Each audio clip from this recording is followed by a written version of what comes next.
Kantara cinema ಬಿಂಬಿಸಿ ಅನುಕರಣೆ ಅಪಹಾಸ್ಯ. ಲಿಪಿಚಂಡಿ ಬಲವಂಡಿ ದೈವದ ಮೊರೆ ಹೋಗಿರುವಂತಹ ದೈವ ನರ್ತಕರು ಅಪರಾಧ ಮಾಡಿದವರಿಗೆ ಕಾಂತಾರ ದೈವದ ಎಚ್ಚರಿಕೆ.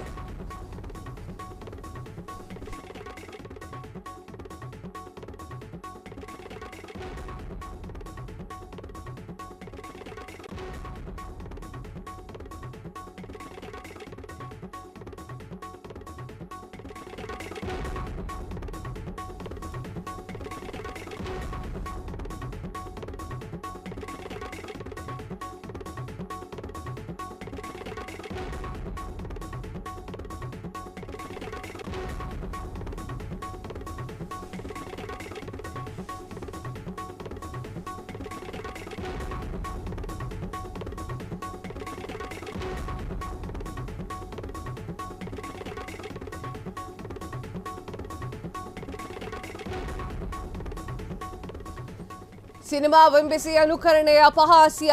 ಪಿಲಿಚಂಡಿ ಬಲವಂಡಿ ಎನ್ನುವಂತಹ ದೈವದ ಮೊರೆ ಹೋಗಿರುವಂತಹ ದೈವ ನರ್ತಕರು ಅಪರಾಧ ಮಾಡಿದವರಿಗೆ ಕಾಂತಾರ ದೈವದ ಎಚ್ಚರಿಕೆ. ನನ್ನನ್ನು ಅಪಚಾರ ಮಾಡುವವರಿಗೆ ಬುದ್ಧಿ ಕಲಿಸ್ತೇನೆ, ಅಪಚಾರ ಮಾಡಿದವರಿಗೆ ಹುಚ್ಚು ಹಿಡಿಯುವಂತೆ ಮಾಡ್ತೇನೆ, ನನ್ನ ಹೆಸರಿನಲ್ಲಿ ಹಣ ಮಾಡುವವರನ್ನು ನೋಡಿಕೊಳ್ಳುತ್ತೇನೆ, ಅವರಿಗೆ ಬುದ್ಧಿ ಬರುವಂತೆ ಮಾಡ್ತೇನೆ, ಸಂಗ್ರಹಿಸಿದಂತಹ ಹಣವೆಲ್ಲ ಆಸ್ಪತ್ರೆ ಸೇರುವಂತೆ ಮಾಡುತ್ತೇನೆ, ನೀವು ಹೋರಾಟವನ್ನ ಮುಂದುವರಿಸಿ, ನಾನು ನಿಮ್ಮ ಬೆನ್ನ ಹಿಂದೆ ಇದ್ದೇನೆ ಅಂತ ಹೇಳಿ ದೈವ ನುಡಿದಿರುವಂಥದ್ದು. ಎಸ್ ವೀಕ್ಷಕರೇ, ಕಾಂತಾರ ರಿಷಬ್ ಶೆಟ್ಟಿ ಅವರ ಡೈರೆಕ್ಷನ್ ಮತ್ತು ಆಕ್ಟ್ ಮಾಡಿರುವಂತಹ ಸಿನಿಮಾ. ಕಾಂತಾರದಲ್ಲಿ ದೈವದ ಒಂದಿಷ್ಟು ವಿಚಾರಗಳಿದೆ. ಆ ಒಂದು ಸಿನಿಮಾ ನೋಡಿದ್ರೆ ನಿಮ್ಗೆ ಗೊತ್ತಾಗುತ್ತೆ. ಸೊ ದೈವದ ಒಂದು ವಿಚಾರವನ್ನ ಇಟ್ಟುಕೊಂಡು ದೈವ ಹೇಗೆ ಬರುತ್ತೆ ಅಥವಾ ದೈವದ ಕತೆ ಏನು, ಪಂಜುರ್ಲಿಯ ಕತೆ ಏನು, ಗುಡಿಗಾದ ಕತೆ ಏನು ಅನ್ನೋದನ್ನ ಕಾಂತಾರ ಸಿನಿಮಾದಲ್ಲಿ ನಾವು ನೋಡಬಹುದು. ಕಾಂತಾರ ಸಿನಿಮಾದಲ್ಲಿ ರಿಷಬ್ ಶೆಟ್ಟಿ ಮಾಡಿದ ಆಕ್ಟಿಂಗು ಆಯ್ತಾ, ಅದನ್ನ ತೆಗೆದು ತಲೆ ಮೇಲೆ ಹಾಕೊಳ್ಳೋ ಅವಶ್ಯಕತೆ ಇಲ್ಲ. ಜಸ್ಟ್ ದಟ್ ಈಸ್ ಮೂವಿ ಅಷ್ಟೇ. ನಿಮಗೆ ಮೂವಿ ಯಾವುದು, ರಿಯಲ್ ಲೈಫ್ ಯಾವುದು ಅನ್ನೋದು ಕಾಮನ್ ಸೆನ್ಸ್ ಇರಲಿ. ಕೆಲವೊಬ್ಬರಿಗೆ ಉದ್ವೇಗ ಉಂಟಾಗಿ ಥಿಯೇಟರ್ ಮೇಲೆಲ್ಲ ದೈವ ಬಂದ್ಬಿಟ್ಟಿತ್ತು. ಏನು ಸುಮ್ಮನೆ ಕರೆದಾಗ ಬಂದಿರೋದು ದೈವನ? ಅದು ಕಾಮನ್ ಸೆನ್ಸ್ ಇಟ್ಕೊಳ್ರಿ. ಒಂದು ನಾಡಿನಲ್ಲಿ ಅಥವಾ ಒಂದು ಜಾಗದಲ್ಲಿ ಒಂದು ಸಂಸ್ಕೃತಿ ಸಂಪ್ರದಾಯವನ್ನ ಫಾಲೋ ಮಾಡ್ತಾ ಇದ್ದಾರೆ ಅಂತಂದ್ರೆ ಅದಕ್ಕೆ ಅದರದೇ ಆಗಿರುವಂತಹ ಮಹತ್ವ ಇರುತ್ತೆ.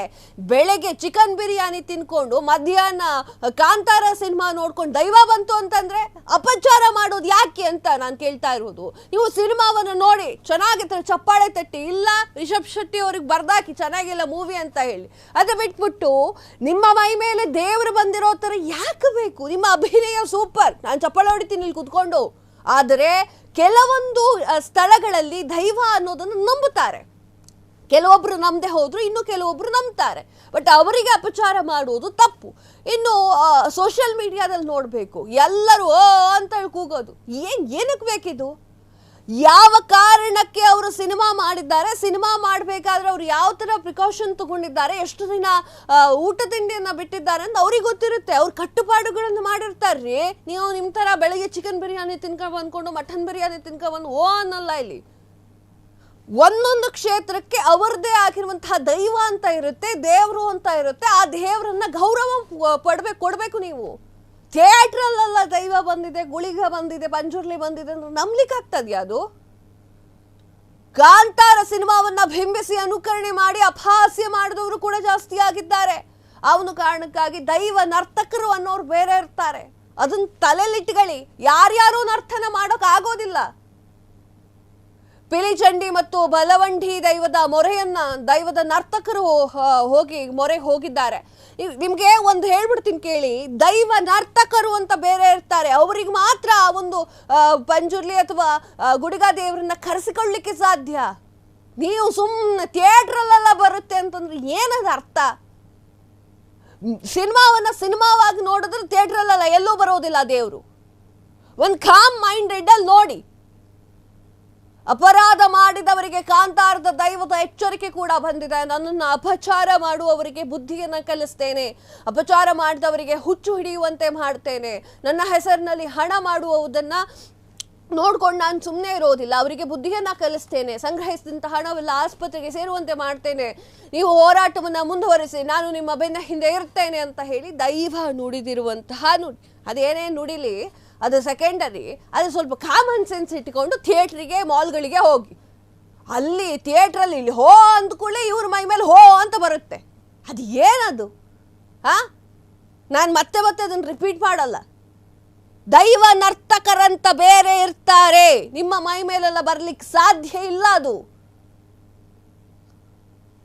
ಪರಾಕಾಷ್ಠತೆ, ಇದು ಅತಿರೇಕ ಅಂತಾರಲ್ವಾ, ಅದು ಏನಾರ ಮಾಡ್ಕೊಳ್ಳಿ. ಕ್ಷಣ ಕ್ಷಣದ ಸುದ್ದಿಗಳಿಗಾಗಿ ಫ್ರೀಡಂ ಟಿವಿ ಸಬ್ಸ್ಕ್ರೈಬ್ ಮಾಡಿ, ಲೈಕ್ ಮಾಡಿ ಹಾಗೂ ಫಾಲೋ ಮಾಡಿ. ಹೊಸ ಸುದ್ದಿಗಳ ನೋಟಿಫಿಕೇಶನ್ಗಾಗಿ ಬೆಲ್ ಐಕಾನ್ ಮೇಲೆ ಕ್ಲಿಕ್ ಮಾಡಿ.